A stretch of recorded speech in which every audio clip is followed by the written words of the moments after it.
อยู่เคียงคงมีเงินทองแสนจะสบายชีวิตหนุ่มกุ้มหัวใจอย่าเก็บไว้ให้วุ่นวายคิดให้ดียังบ่สายอย่าเสียดายปล่อยไว้มาเต้นรำ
กล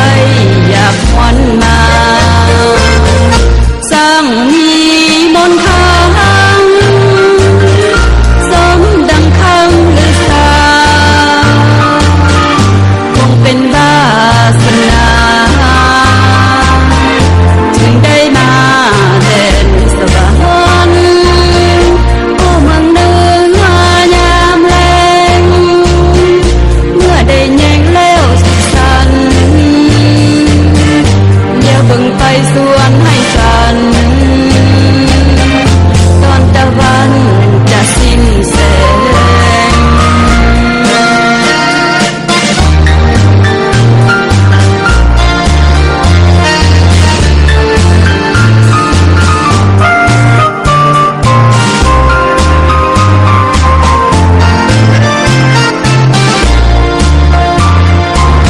โอ้เมืองเหนือแสนงา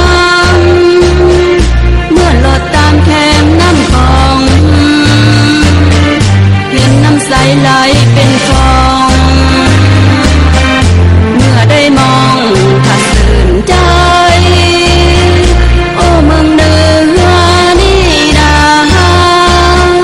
เจ้าสั่งพาให้หลงไหลสมความงามสาบซึ้งใจถึงจากไปอยากหวนมาสร้างมีมนต์ค้างสมดังคำลือสาคงเป็นวาสนาจึงได้มาแดนสวรรค์โอ้เมืองเหนือยามแลงเมื่อได้แยงแล้วสุขสันต์เดี๋ยวเบิ่งไปสวนให้กันตอนตะวันจะสิ้นแสง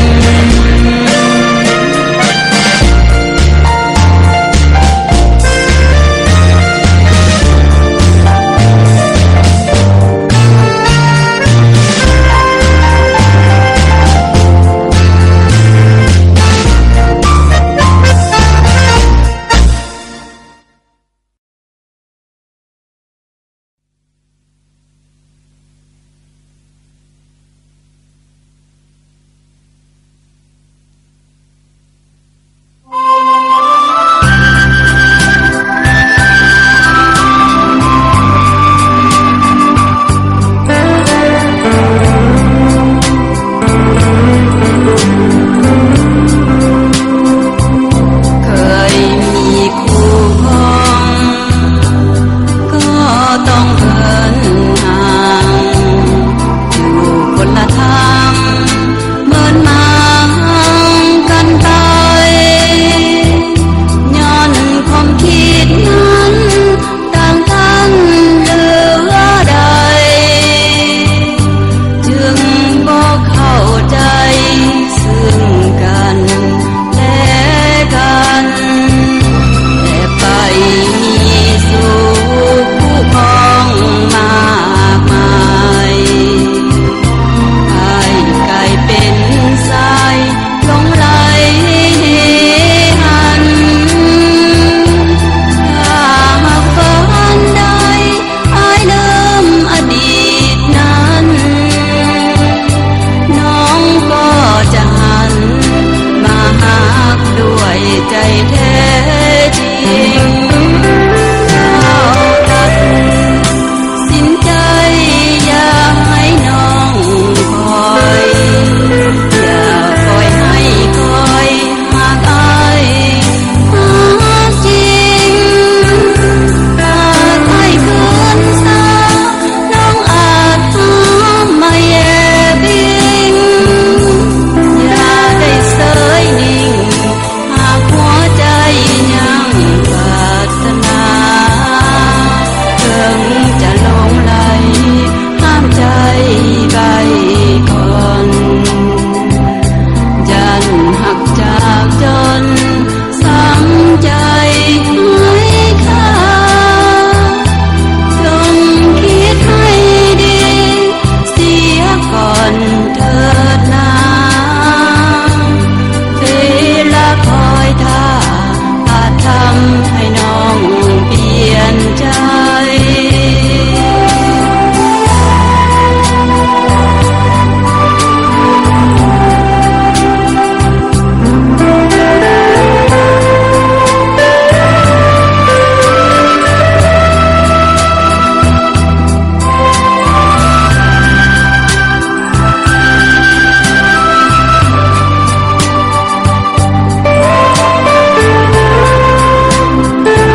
ศาสตร์ส่องมา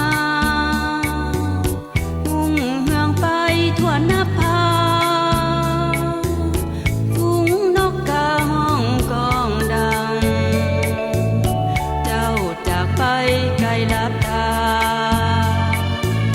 เฝ้าคอยหาอยู่ทางหลังจนน้ำนองสองฝากฝั่งน้องนั้นยังคอยด้วยใจโอ้ฮักมาหายไปกับสายลม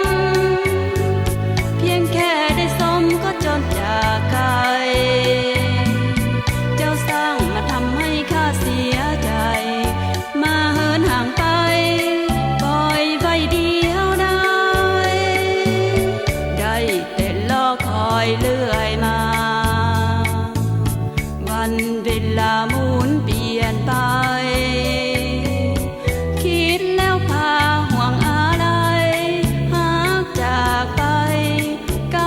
ลับตา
วงจนสิ้นกา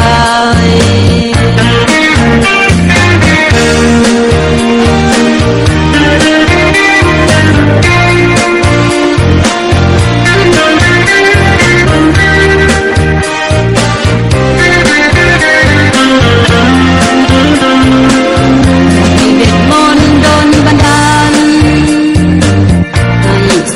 สวยเสกสรรกับหนึ่งความหวังที่ใฝ่ฝันจงดลบันดาลพาให้กลับกายอยากบอกให้รู้ความในใจหากมีไผสวยแก้ไขให้แนวคิดจิตผ่องใสขอเป็นผู้ชายตลอดไปอยากจะฝากหักกับใครคนหนึ่งอยากให้มันซึ้งยิ่งกว่าสิ่งใดเหมือนกับหมูป่าคู่กับน้ำใสเหมือนกับหัวใจหักเมื่ออื่นใดทั้งปวงอยากจะมีความหักแท้บ่พันเปคิดหลอกลวงจากบ่ทำให้ซ้ำสวงขอเป็นคู่ควงจนสิ้นกาย